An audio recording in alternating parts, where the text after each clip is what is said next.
Welcome to Startup Health Now, the weekly web show that celebrates the health transformers and change makers, reimagining health and healthcare. My name's Unity Stokes, and today we have two very special guests, Craig Robertson and Jim Cleffi, who are both managing directors at Accenture. It is the duty of leaders to lead, of the creative to create, of the daring to do. The free world expects leadership of us. Its fate and our fate depends upon our leadership. We are industrious, inventive, restless, with the fires that burn within us. Well, I say that nothing is easy, and the best things are the hardest. And all our troubles, all our immense difficulties, now and in the future, can I say be solved if we have the will, the courage.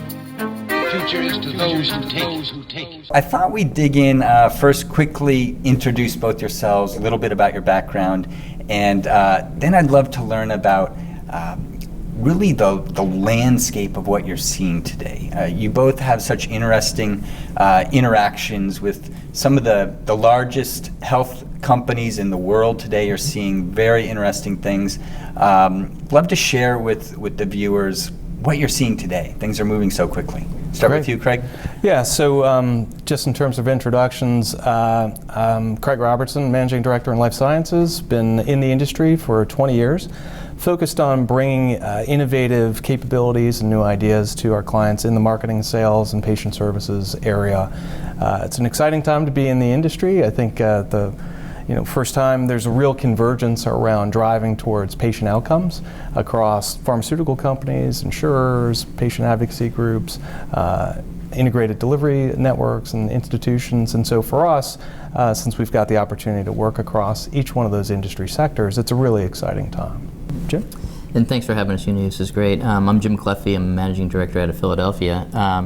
Been in the industry of health, life sciences, carrier space for over 20 years as well, and having those different lenses and experiences and relationships at Accenture allows us to really, to Craig's point, to really understand the perspectives of each of those key stakeholder groups. And as we go through these dynamic changes in the marketplace, as we are right now, bringing those experiences to Accenture really is going to help to position our firm, but also to help our clients to really understand their role in these changing times. I think, echoing Craig's point, I think what's most interesting is there's a lot of change and shakeup in roles and influence within the marketplace, and I think we start to see payers behaving like providers behaving like payers, and now the manufacturers of our life sciences clients are starting to act like service providers, right, which is very non-traditional, and it's very exciting point in time right now.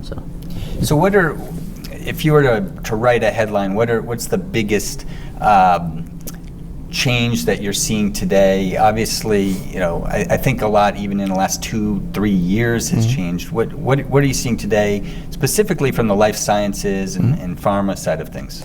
I think what we're seeing in terms of a major shift is from volume to value, and getting away from really looking at large patient populations and really focus on the volume of the products that they're producing, to a greater specialization, personalization of medicine, and really an orientation around the outcomes. And I think there's a whole host of reasons why they're driving in that directions.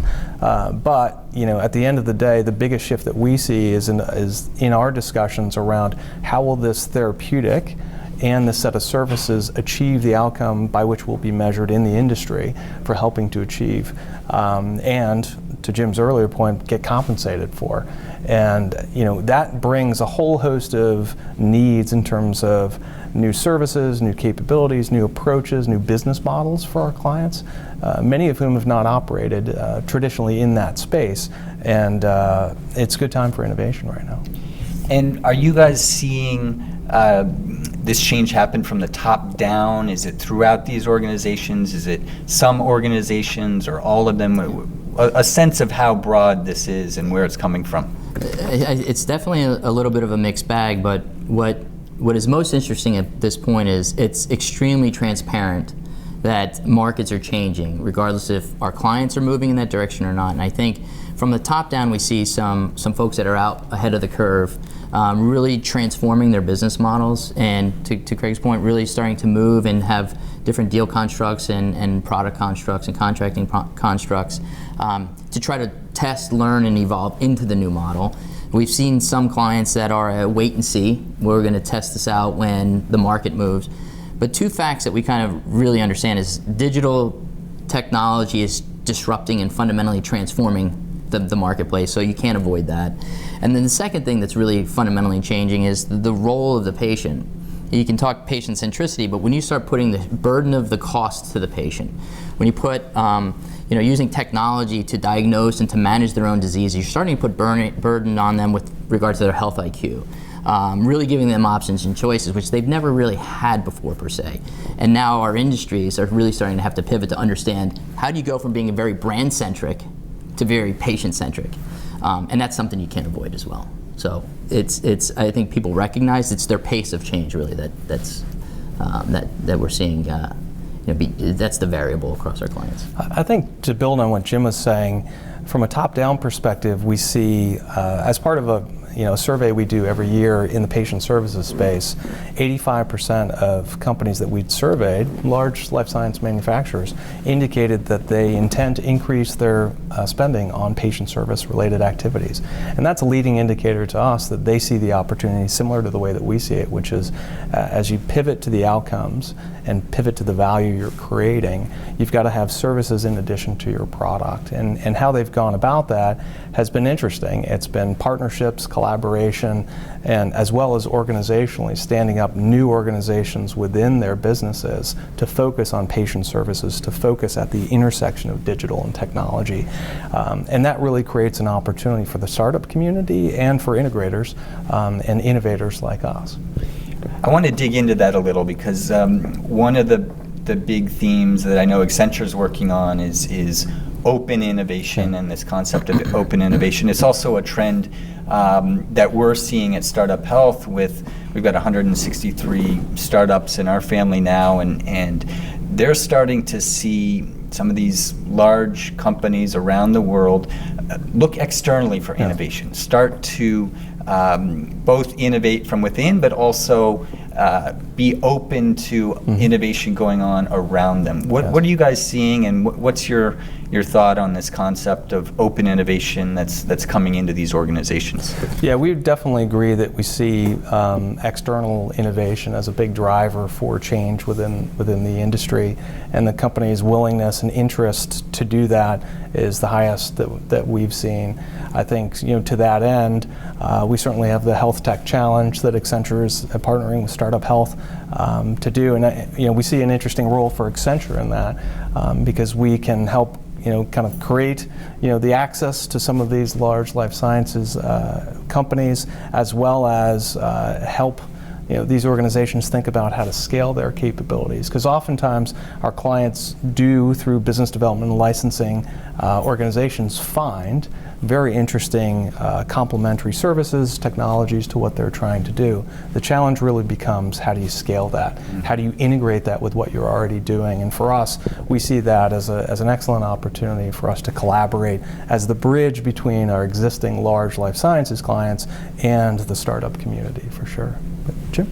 Yeah, and the only thing I'd add is that the technology, the digital technology in general, and the startups are coming up with such innovative ideas at pace and speed that it's very difficult for some of these large, legacy organizations to really move at that speed. So they're really starting to pivot to really truly understand what's going on in the market, who are the winners, and who are the opportunities that are best fit for our organization. And things are happening that the organizations just can't do at speed with regard to new technologies and business models. So I think just keeping a lens and a scan on that it really starts to show or foreshadow the next 2 to 3 years of what's happening in the market, of which oftentimes our clients necessarily can't keep pace with that level of innovation. So when you meet with the CEO of maybe a large healthcare company, what's your advice to them if they're not focusing on this concept of open innovation, looking towards external innovation? What do you tell them, and why?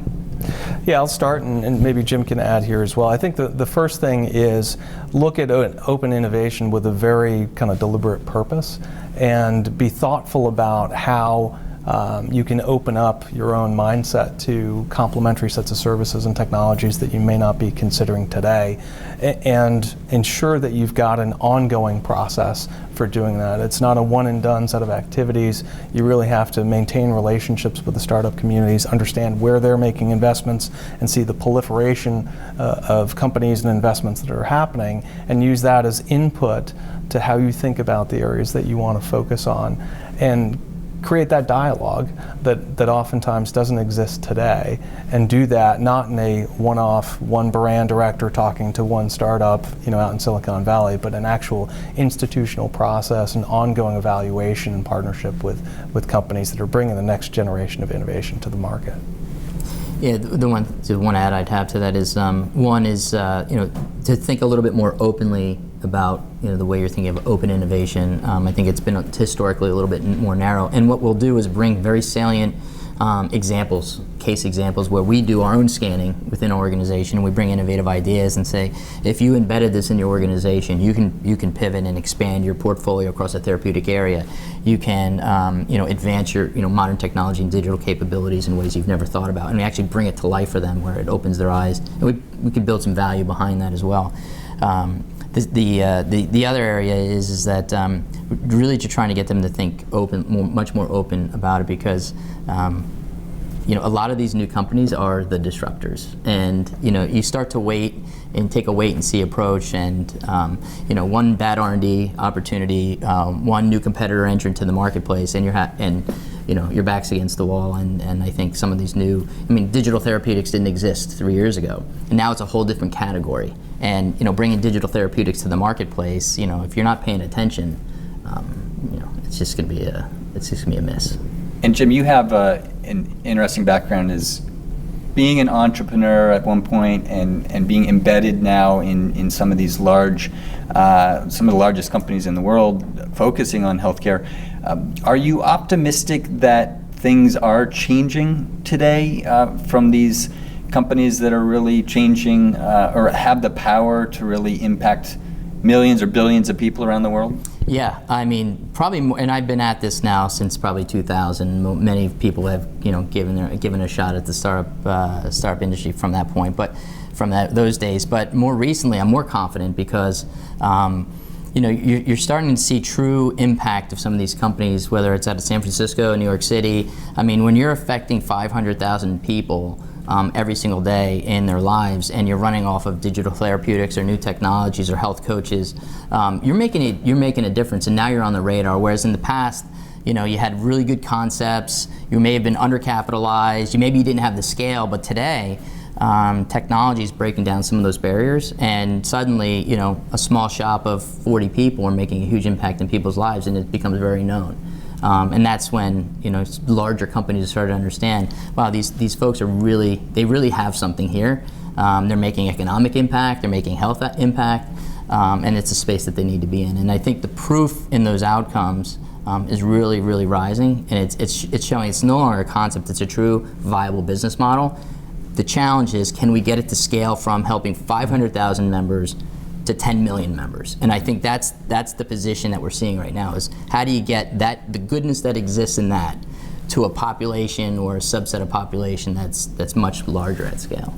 Yeah, just one thing to add to what Jim said. I think organizationally we're seeing these larger companies build out functions that are focused on digital technology, digital health, et cetera, and their business development and licensing groups are looking at not just large-scale acquisitions, which have been kind of historically how the industry has operated, but interesting partnerships, collaborations, licensing, and doing that not only at the kind of therapeutic level, but also at the digital technology level. And I think the amount of activity that we see from those business development groups and the organizational changes that we see in some of our largest clients are a leading indicator that not only is there sustained interest, but to Jim's point, you have to move quickly to make sure that you're capturing the market. So What advice would you share that, there's thousands of entrepreneurs, we call them health transformers, that watch this show. How should they be thinking? What should they be doing in order to set themselves up to really collaborate with your partners, with your clients, and do it in a smart way? Want to start? Sure. Having been in this position, you're the CFO, the CEO, the product development, and BD person. I think the challenge is in a startup, you want to make sure you're funded and you're operating and you're building out your product and you're running the business of the business. But at the same time, I can't understate how important it is to get out and have, get outside and have conversations with some of these executives, because one, there's keen interest, more so than ever before. I think we just articulated that, and an openness to do that.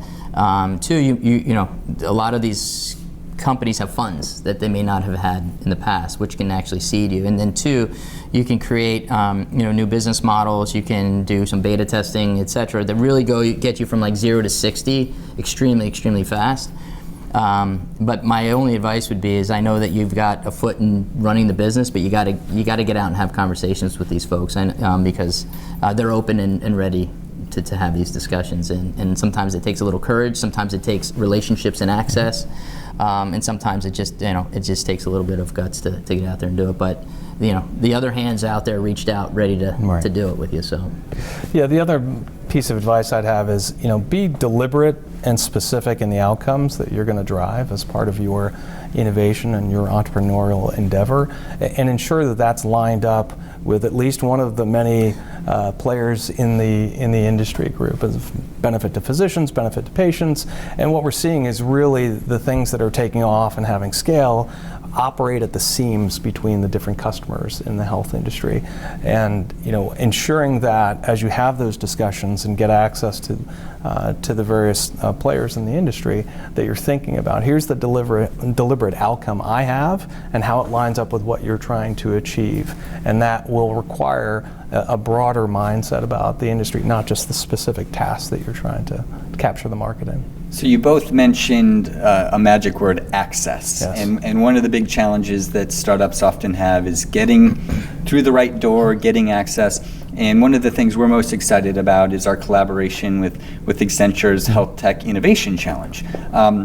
You mentioned it earlier briefly. I'd like to talk more about that. Right. What is it? Yes. How can startups get involved? Yep. And let's dig into that a little. Sure. So I'll start. So the HealthTech Challenge is really an opportunity to work with the startup community to answer, a few key questions around, what we see happening in the industry. How do you help me manage my data in a private and compliant way? How do you help me manage my health, in a better way? How do you help me get access to the right information? And ultimately, provide the services and products to achieve the outcomes. And so the challenge really is out there around those four key questions, and the opportunity is for the startup community to respond to the challenge and how their products and their ideas globally or just in the U.S. And to respond globally. And your timing for this discussion is perfect, because the deadline is actually October 21st for that. And it's an interesting series of activities that each one of the participants and entrants will have to be evaluated by an Accenture team, but also a series of judges from some of the largest industry players across life sciences and healthcare companies. And will create the access that would be nearly impossible, I think, for some of these startups to create on their own. And there's more information about that. Where should entrepreneurs go to learn about this? Yes, if you go to accenture.com/life sciences, you'll see a entry form and more information about it. And we're very excited because in addition to some evaluation sessions that we're going to do in New York and in London in the November and December timeframe, there'll be a capstone event out of the JP Morgan conference in San Francisco in January, which will really enable some of the finalists to showcase their capabilities and their ideas to a very senior level audience. Yeah, I'm super excited about that. On January 9th, we're super proud to have Accenture partner with us as one of the lead innovation partners of the Startup Health Festival, and we're going to have a big event with just some of the most amazing leaders and companies around the world there. So it's a great opportunity for startups to really get involved. I just want to thank you both for doing that, for really focusing on this theme of external innovation and open innovation. I think it's absolutely critical. Especially for the leaders of these big health care institutions to really be thinking this way. Yes. I think collaborating, we can learn a lot and move more quickly. So last question before we go. What do you guys both do to stay healthy? You guys are working a lot, traveling a lot. Tidbit on how you guys stay healthy. It's tough. I'm pretty simple. I use a couple of health apps, one for just taking the extra 45 minutes in any given day to either go for a run, spend some time with the kids outside, and then the other side is for some medication, some gamification and adherence apps that I use just to keep myself honest. But I pretty simple. It's discipline. I really just try to ensure that I'm spending the time focused and just managing what I can on a day-to-day basis. But I will tell you, my health, my wellness hasn't, I was sharing with Craig earlier, hasn't been better in the last 10 years until I've actually started using some of the technologies of the companies that we actually are working with. So proof's in the pudding there for me. And likewise, I think, for me, it's been some lifestyle changes that technology has actually helped to facilitate. I now find myself parking very far away from my clients' headquarters buildings in their visitor parking lot. Forced walking. Taking the stairs as I can, counting my steps, and continuing to kind of focus on healthy living. To have the right kind of conversations with our clients, we've got to be in the business of maintaining a healthy lifestyle as well. Well, fantastic. Well, thank you both again. We're super excited to collaborate with you on the HealthTech Challenge and also the Startup Health Festival. It's going to be a lot of fun. See you soon, and thank you for being here.